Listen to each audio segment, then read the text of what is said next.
Mwaka-ini wa 2025 ni mwaka utangigwetwo gukorwo rari uria mwega muno hari arimi a macani bururi-ini kuri urimi uragomeirwo ni mathina matiganite kuma wagi wa mbura njiganu, wagi wa marihi makinyaniru hari icigo imwe ikuragio macani gatagati ka maundu mangi. Kumana na uguo riu urugamiriri wa ITHII cia macani ni ugite na gikaro kia hamwe kia madirector kuma ituri ciothe bururi-ini kuria madirector aya maiguithaniirie kwaria na mwario umwe ona thengia ngarari gukorwo ireyumiritie ikimana na gukundera kwa marihi ma macani magiri icigo-ini cia ithwiro ria bururi. Our focus remains firm to stabilize performance, enhance operational efficiency and unlock new reliable revenue streams for long term. Directors, we have taken cognizance that we cannot rely on TR alone. So as you are aware, your companies are a company remittance.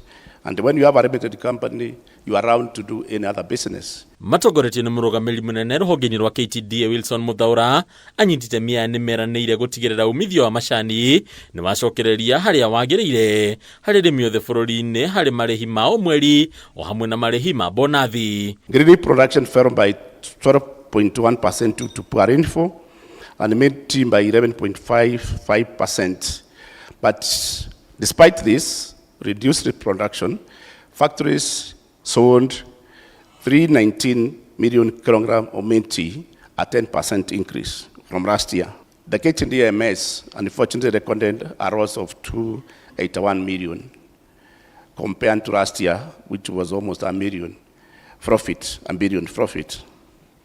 This performance reflects the tough environment, but we are also taking cognizance that we require to do something to turn around the MS, which is the engine of KTDA. Kurigana na KTDA arimi anini ni matigeirwo wira uria munene wa gutigirira bururi wa Kenya ni wari wa macani ma kuigana ukirigithania mabũrũri mangi kuri urimi uyu gutanya guthinga bahoro ma kugwa kwa muigana wa macani maria maratuo mwaka uyu uria uragwire na gicunjĩ kia 12.1 hari igana. The first year has tested our resilience. We have operated in a challenging global tea environment, foreign market prices, stronger shadings, of course, which makes our earning raise as compared to last year. Reduced management fee, as you are aware, directors.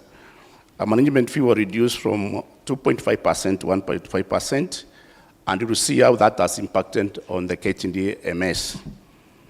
And of course, we are under a lot of significant cost pressures. Uhuthiri wa mitambo ya kiriu ITHII-ini ni uhurirwo ndebe riu KTDA kiendekithia ITHII ihimbirie njira ici niguo gutigirira wira ni waruteka na ihenya na njira ya raithi guku umithio wa murimi ugikirirwo. We are investing in digital skills, career growth and competitive structures and culture anchored in performance and accountability. Haruni Akavime TV leto lako ni Bataro wa Mwagi.